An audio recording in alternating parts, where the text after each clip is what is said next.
Oke. Halo, Halo halo. teman-teman, kita sedang gabut, pokoknya ngalur ngidul lah ngomongnya. Kopinya juga udah habis sebenarnya. Masih ada gitu. Canggung ternyata ya ngomong di kamera anjing. Kalau dipaksain gitu dipaksa. Mungkin apa nih anjing, bingung gue. Kamu sebagai ini Sebagai moderator pembawa acara. pembawa acara. Gak ada sebenarnya pembawa acaranya. Kita semua di sini pembawa acara dan sekaligus narasumber. Beginilah kehidupan di Jogja ya, khususnya Seroajan. Udah, iklan dulu. Ada suara kereta. Beda ternyata ya ngomong di kamera Iya, Sama- nggak bebas. sama langsung. Belum terbiasa. Iya sih, belum terbiasa ngobrol di kamera dan nggak pede juga kan. Ya, anggap aja nggak ada kamera lah, udah amat. Bener kalau apa namanya ngobrolnya kayak di video ini diam-diam nggak kerasa gitu. Iya kayak ngobrol aku biasa. Anggap aja nggak ada gitu ya. Iya, namanya nggak ada. Tapi kalau udah ya itulah. Jadi kegiatan apa Dar sekarang Dar? Kegiatan ya, Di kelas? rutinitas ya gitu-gitu aja kuliah. Kuliah. Tapi seminggu hari ini seminggu ini nggak kuliah sama sekali. Kenapa tuh? Aduh, Lagi malas aja. lagi malas ya. Nunggu mood. Mood sih nggak jelek juga nggak bagus sih. Emang lagi keadaan lagi jelek aja keadaan. Bukan moodnya yang jelek, tapi keadaan yang jelek. Sama berarti Dar. Iya. Semangat gak semangat ya. Tergantung keadaan psikologis dan keadaan fisik. Ya Mas, banyak gitu Mas. Iyalah, Sampean gimana Mas? Kegiatan tidur, ngopi, baca Udah. buku, kalau mood, baca buku kalau mood, kalau enggak ya main game, kalau enggak menggalau bersama. musik-musikan doang. Gitu pokoknya. Kalau malam kita gak jelas obrolannya. Kadang ngomongin sastra, ngomongin negara anjing, ngomongin kematian, kadang pada akhirnya kita sering ngomongin asmara, udah itu alur ceritanya mah. Tapi ngomongin soal asmara, aduh udah semua orang pasti udah punya kisah kelamnya masing-masing lah ya. Berat ya, berat. Dari yang sampai paling kelam lah pasti. Karena emang udah asmara itu emang apa ya? Kadang kalau aku pikir-pikir emang kalau udah sebelum waktunya kita udah ngerasain tuh kayak anjir, tiba-tiba udah ngelewatin kayak apa gitu rasanya kayak gini. Kayak seolah-olah gede-gedenya prematur gitu. Anjir yang harusnya nanti gitu kan. Nanti aja gininya, nanti aja ntar udah gini tapi tetap maksa bisa pengen gini pengen gitu kok jadinya. Cinta berarti kita ngomong cinta ya berarti ya. Ya apa aja ya mungkin untuk saat ini kan cinta aja. Gini ya, kadang bingung gitu ya kalau disuruh mendefinisikan gitu cinta itu apa. Kayaknya tak terdefinisikan gitu. Kalau Rocky Gerung justru ketika ada definisi cinta itu akan berkurang gitu, definisi cinta itu ya Mas ya. Iya, Tapi kan secara personal mungkin punya gitu ya, ketika ada kata cinta yang muncul tuh apa, dia misalnya atau apa gitu. Itu alasan definisi atau alasan tuh sebagai apa ya, ya sebagai indikasi aja sih maksud, sebagai indikasi kalau apa ya, kalau misalkan emang bener-bener cinta juga apa namanya tetap ada indikasinya gitu. Ibarat kita apa Alasan gitu ya. indikasimu apa gitu ya, ibarat aku seneng sama cewek kan aku juga nggak mungkin cuma diem doang, maksudnya nggak apa ya, nggak ada indikasi kalau aku cinta ke dia, nggak ada indikasi. Misalkan contoh kecil lah, ngechat dia lah misalnya, Ya, pasti ada indikasi ada effort lah gitu ya, ya. birokrat ya. Tapi ya emang sejatinya emang nggak terdefinisikan. Kalau mau sampean cinta itu apa sih gitu, kalau ada kata cinta tuh yang terlintas dalam benak tuh, wah langsung ini gitu, ini spontan. misalnya aku tanya cinta langsung wah Tuhan gitu kan. Kalau apa ya, seseorang tuh harus melewati fase jatuh cinta sih untuk mengenal apa itu cinta, karena nggak bisa didefinisikan, karena itu adalah soal rasa, bukan soal kata-kata. Ya, jadi kata-kata tidak bisa mendefinisikan cinta ya, Benar. aksi gitu ya. Iya, makanya tadi tuh kata siapa ya, di hadapan cinta hilanglah semua kata-kata itu kan. Kalau kata penyair itu, ya memang nggak bisa didefinisikan. Memang. Kita mencintai Tuhan, misal nggak cukup hanya dengan peribadatan, nggak cukup hanya menjalankan apa yang Dia perintahkan. Kalau belum ada feel dalam perjalanannya itu, kalau ada lagunya Panji Sakti itu, rindu adalah perjalanan gitu, menuju Tuhan. Rindu adalah perjalanan mengurai waktu, karena butuh waktu untuk merindukan sesuatu gitu. Bener, aku nangkep apa obrolan gitu ya, obrolan Papa Harudin Faiz, tau lah mungkin ya teman-teman, Harudin Faiz dosen filsafat lah di UIN. Apa ada tiga makom gitu ya dalam melakukan sesuatu gitu. Yang pertama itu kewajiban gitu.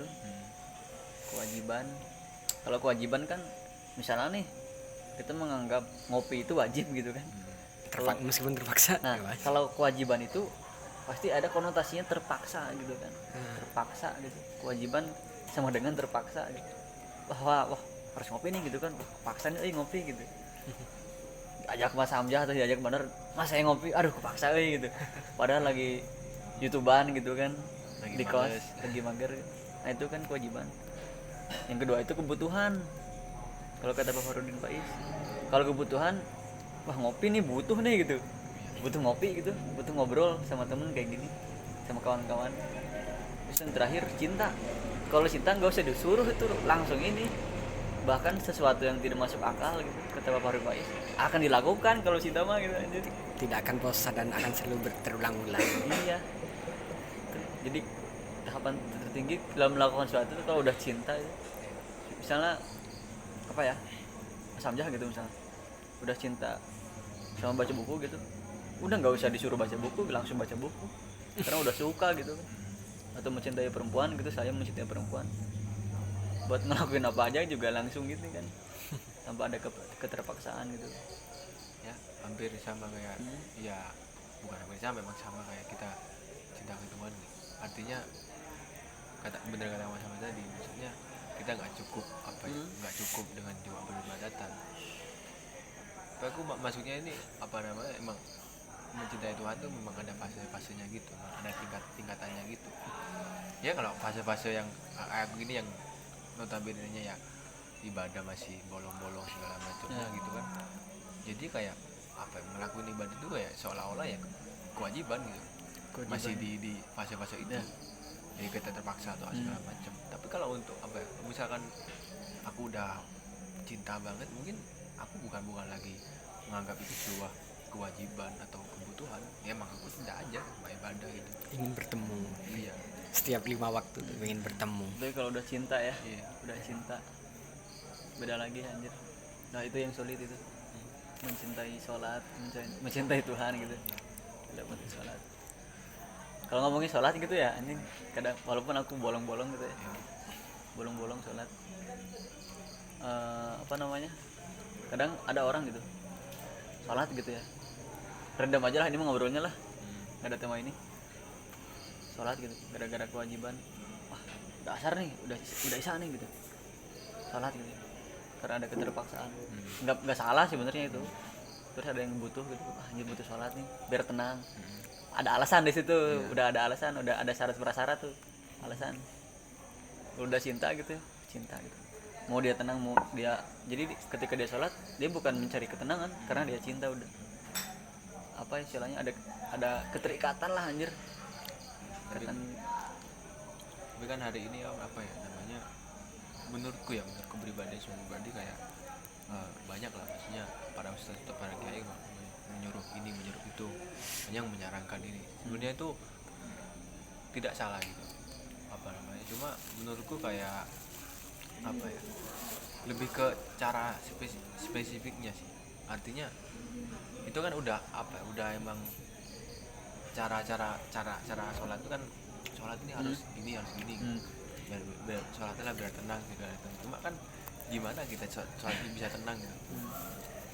Artinya kita apakah sholat itu gini sholat itu, karena ya balik lagi kayak tadi, kalau kita belum masih fasenya masih di merasa kayak ini kayak itu kan, ya butuh cara yang emang hati kita ini bisa mengolah hati lah, maksudnya itu kita bisa emang cinta gitu.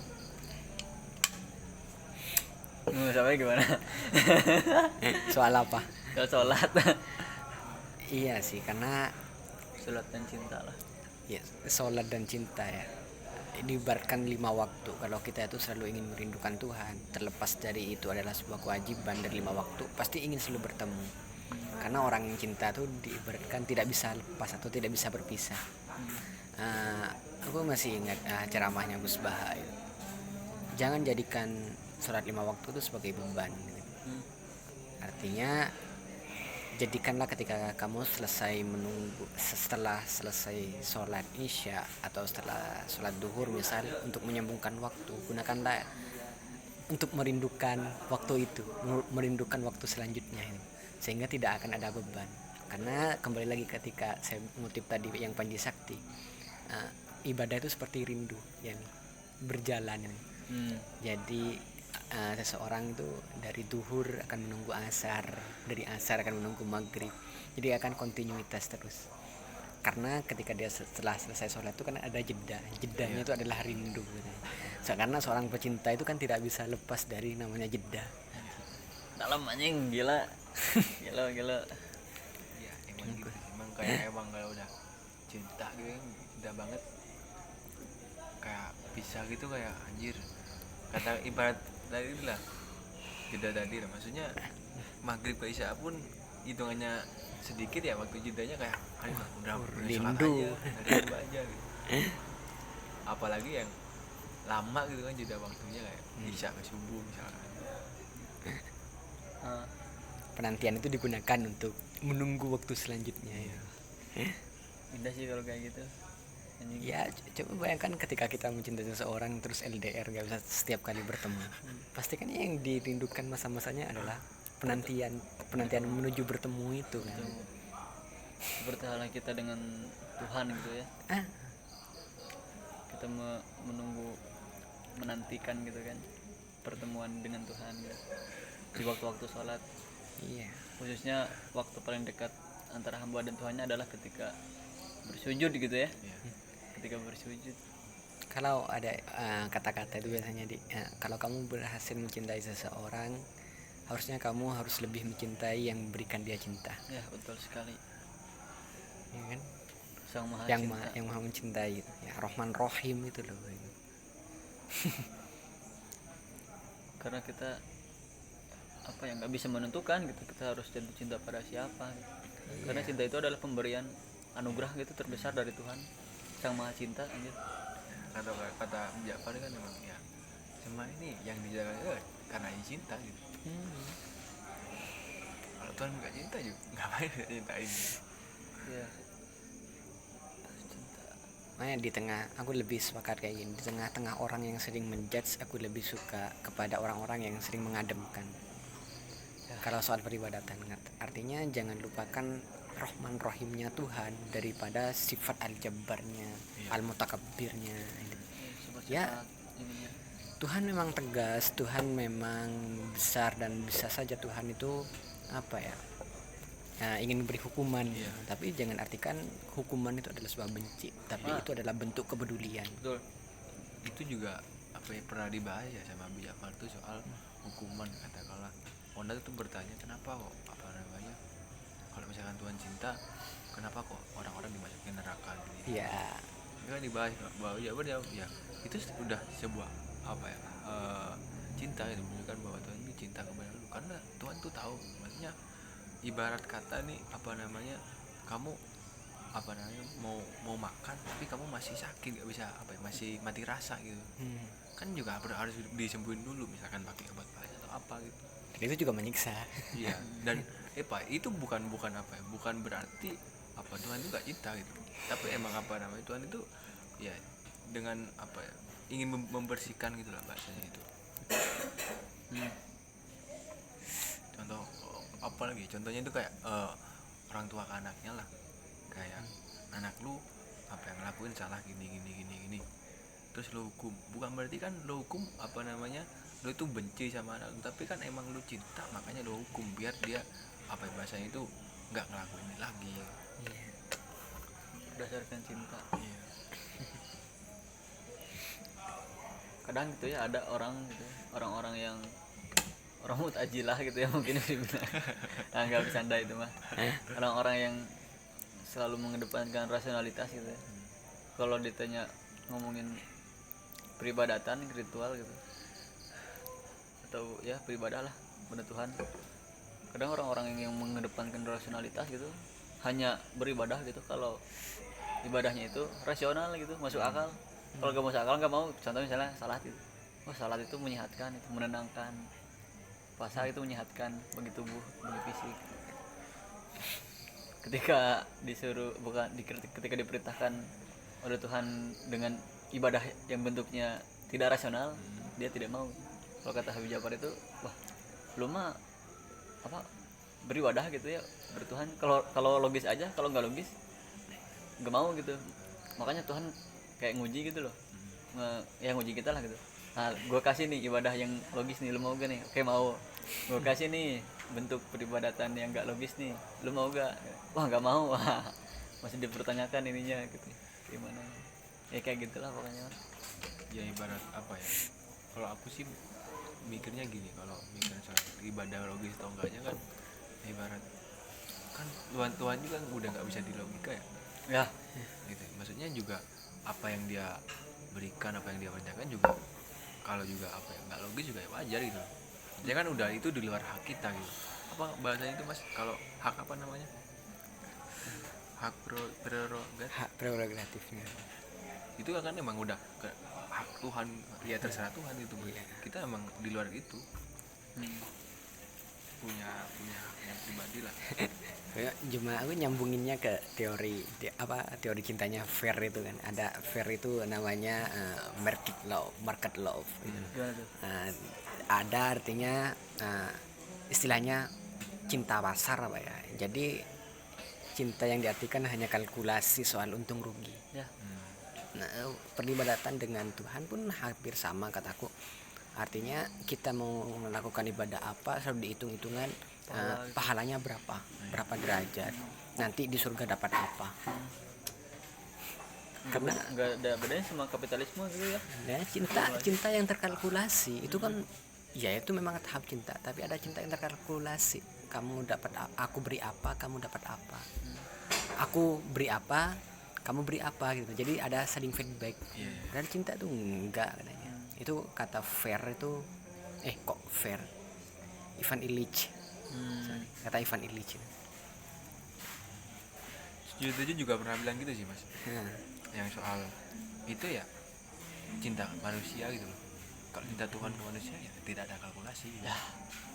Ibarat apa namanya, kalau lu gua kasih lu ini pasti lu juga kasih gua ini gitu. nah, Tapi Tuhan enggak gitu. Misalkan Tuhan kasih lu satu, bisa apa ya, lu ngasih Tuhan satu, Tuhan juga bisa memberi lu 10 gitu.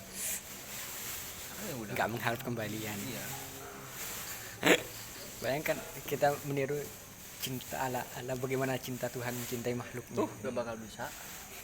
Ya sama kita mencintai seseorang nggak mengharapkan feedback apa kan, timbal balik. Wah itu makom paling tinggi loh. Dalam mencintai ya. Keren sumpah.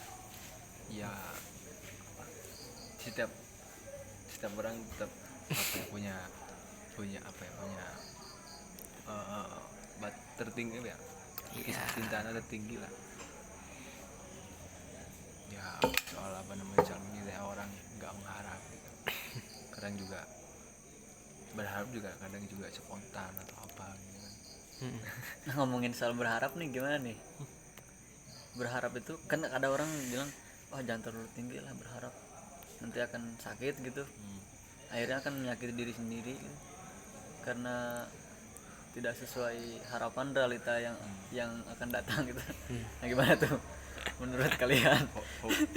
Hopeless. Jadi hopeless aja. Harapan.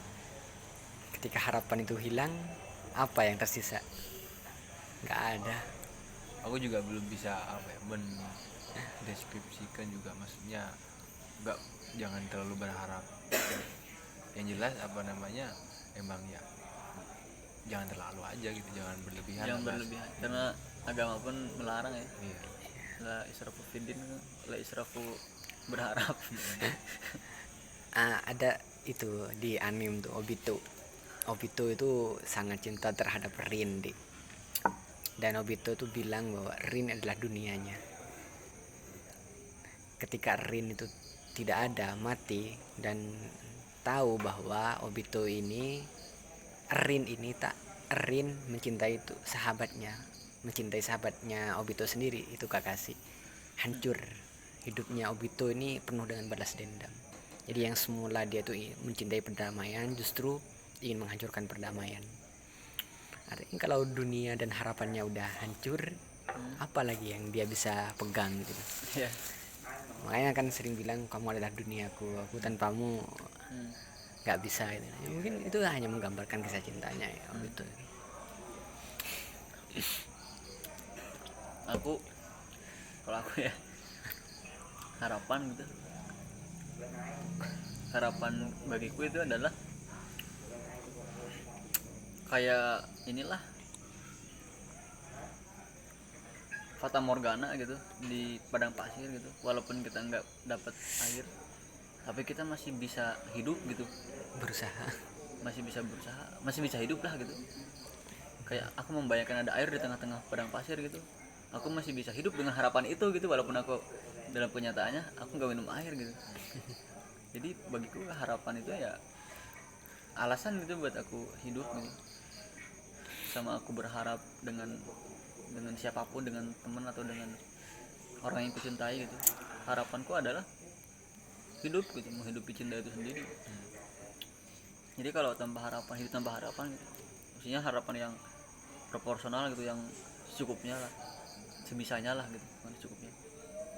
Ya no problem gitu, wajar-wajar aja gitu, nggak apa-apa. Karena tanpa harapan kita nggak punya alasan gitu ya, hampa gitu. Dan berharap berlebihan juga nggak baik lah. Hampir 11-12 sama ya rindu lah ya harapan tuh. Ya nggak sih ya? Iya. Tapi mungkin harapan kan lebih ke apa, imajinasinya mungkin kali ya. Rindu kan emang lagi momen-momennya yang udah terlewati, pengen dilakuin lagi gitu. Ya, rindu. Rendem lah pokoknya anjing obrolannya. Tuhan, rindu, cinta, semuanya dibahas. Nah, kita tuh bisa banyak belajar dari belajar dari banyak hal di Banyak segala. hal. Dari buku, musik, bisa banyak belajar Dari seseorang, apalagi dari seseorang itu kita bisa belajar pengalaman kita mencintai, kita berbuat salah apa, kekurangan kita apa, apakah cara kita yang salah dalam mencintai seseorang atau kita memang salah mencintai seseorang. Ada tuh statement Jawin di podcastnya Om Deddy itu bilang kalau apa namanya, kesempatan tuh, soal kesempatan tuh yang apa ya, keberuntungan. oh keberuntungan. Iya, saya tidak percaya keberuntungan karena keberuntungan itu ada ketika Peluang. kesempatan bertemu dengan Peluang. kemampuan. Iya. Jadi sejatinya keberuntungan tuh bisa dicelakan kan. Iya. Ya begitulah. Terus ya. Jadi ingat lagunya Sawin. Gak bisa move on. Sabrina ya. Ratusan kali ku coba cari ganti, ribuan Memang kali kalau kita hidup tidak punya harapan juga hampa juga gitu rasanya. Ya jangan mau jauh-jauh hidup lah, kita ngelakuin apa kalau kita nggak ada harapan juga ya resah juga akhirnya. Ibarat kita kuliah gitu, kita nggak ngarep apa-apa dari kuliah, terus Kadang ngapain kuliah? kadang apa ya, harapan gitu ya, orang-orang di desa gitu, petani, buruh gitu kan, punya harapan hidup dengan gaji dan pendapatan yang tidak stabil, bisa dikatakan seperti itu. Harapan mereka sirna gitu ya, Ya, gara-gara beberapa kebijakan. Ini nyinggung politik, ayo udah amat lah.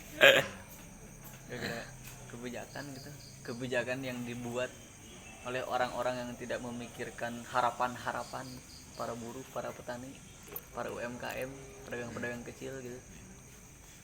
tapi kalau ada tuh aku pernah dapat apa ya, lihat film dan ada orang yang ngutip satu pelajaran dari film itu, apa namanya, setiap tahun itu pasti ada orang jahat gitu.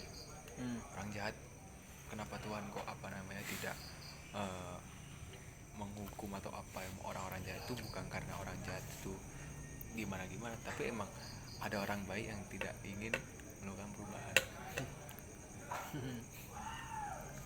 Cuma diem aja gitu. Artinya ada orang yang emang ngerti kalau itu ya, tapi diem aja gitu. Bukan orang jahat yang bertambah banyak, tapi orang baik yang emang nggak peduli. Kan gitu. Gimana Mas? Itu menurutku Tidak apa, komen. tetap apa ya, kalau aku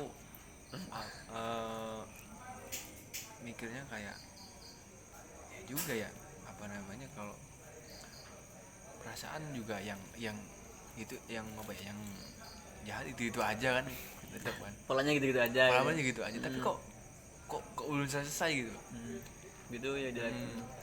Artinya ini kita kan banyak ya, sedikit banyak tahu lah, maksudnya apalagi soal apa politik segala macam kan, itu tahu lah kita polanya gimana, tapi kok apa ya, susah banget gitu berubahnya gitu. Apakah emang tidak ada yang mau berubah, apakah tidak ada orang baik gitu kan? Nah, hidup kayak gitu emang. Hidup aja udah masalah tuh. Apalagi prosesnya.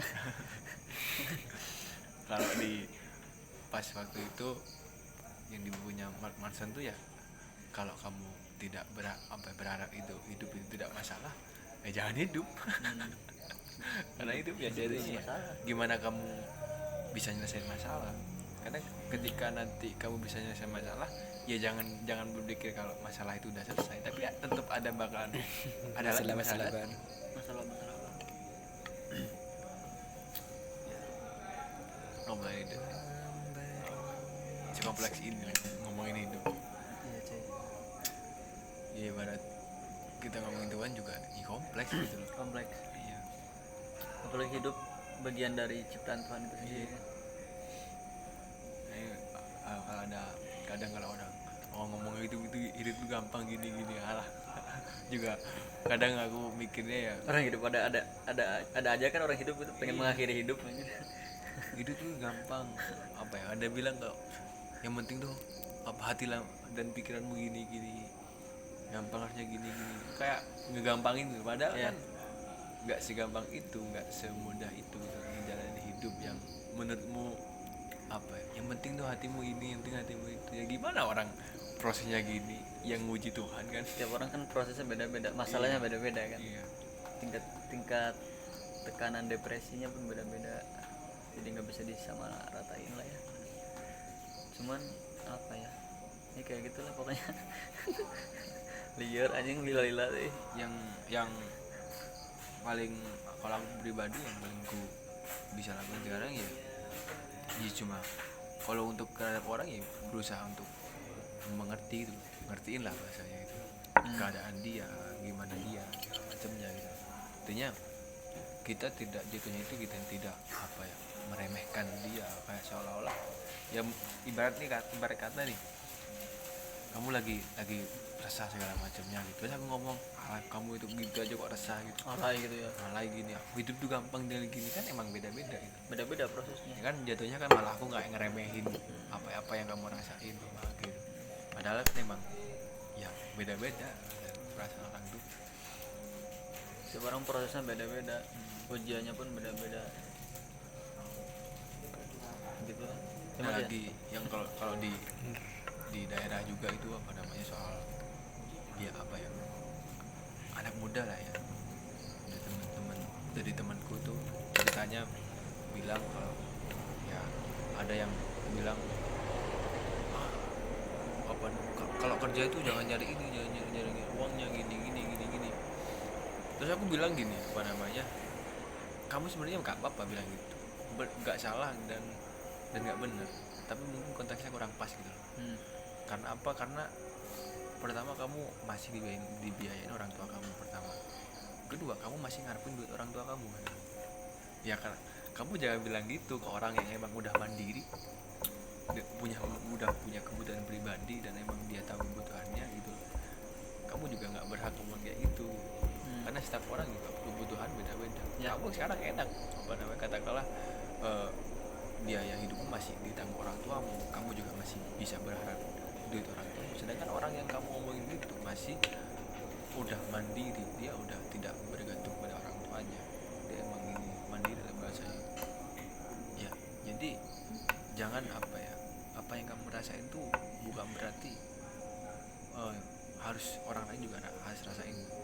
Ya mungkin boleh gitu, cuma waktunya kurang pas itu. Makanya kamu harus lihat orang yang dulu keadaannya. Kalau emang orang itu masih sama lah keadaan, masih dibiayai orang tuamu segala macamnya, oke kamu bilang kayak gitu. Cuma kalau kamu bilangnya orang yang udah kebutuhannya pribadi segala macamnya, ya ngapain tuh? Itu nggak perlu juga. Kayak sekarang aku kamu bilang gitu, mungkin aku bisa aja terima gitu, karena aku masih kadang berharap duit orang tua, ya kadang juga apa namanya dikasih, masih dibiayai gitu. Jadi kalau aku mikir kerja itu gak usah nyari uangnya, ya mungkin is okay aja. Nggak kerasa aja udah setengah jam lagi, gila. Lanjutlah, udah amat ya, begitulah ngomongin hidup, rumit ya, banyak anjing ininya, variabelnya. Mungkin lebih dikerucutkan sih, ya kehidupan anak muda mungkin ya, Iya. yang lebih emang ya buat kita, buat kehidupan nanti ketika masa tua lah. Ini apa, ngomongin penyesalan gitu ya, Iya. dalam dunia anak muda gitu ya, Iya. percintaan atau apa gitu. Gimana sih menurut kawan-kawan gitu kalau ada kata penyesalan? Ini sebenarnya pengalaman pribadi sih. Enggak sih, enggak pernah menyesal, meskipun pernah gagal enggak akan menyesal. Itu udah bagian dari hidup tuh. Yang Tapi- jadikan itu menyesal. Tapi orang menyesal wajar gak? Ya wajar, karena ada beberapa hal yang tidak tercapai dan tergapai. Ya wajar lah. Manusiawi lah ya gitu ya. Manusiawi. Suatu apa ya, bagian kalau bahasa apa ya, kalau menurutku tuh menyesal tuh emang udah ada dalam hidup gitu loh. Bagian udah pasti gitu. Udah ada emang dari prosedurnya Bagian gitu. hidup. Apapun yang kamu harapkan, apa yang kamu cita-citakan, yang kamu gapai tapi itu tidak dicapai, pastinya menyesal. Bahkan apa, sesuatu yang mungkin itu tidak kamu harapkan dan terus ketika terlewati itu kamu tahu, wah ternyata hasilnya ini, hasilnya itu, mungkin kamu juga bisa menyesal. Ibarat kata apa namanya, kamu nggak mengharapkan soal apa namanya uang apa misalkan, tapi kamu nggak mengharapkan, terus udah lewat momennya dan kamu tahu bahwa hanya uang itu banyak, kamu mungkin bisa menyesal. Tapi ya misalnya buat ya segitu aja gitu, misalnya nggak terlalu banyak bahasanya, ya kan namanya salah udah kali ya, banyak penyesalan. setengah jam. Udah itu aja mungkin teman-teman, obrolan Random. gak jelas, random, gak ada isinya lah intinya mah. Terima kasih. Anjing gak kerasa anjing, gila. Cepet banget.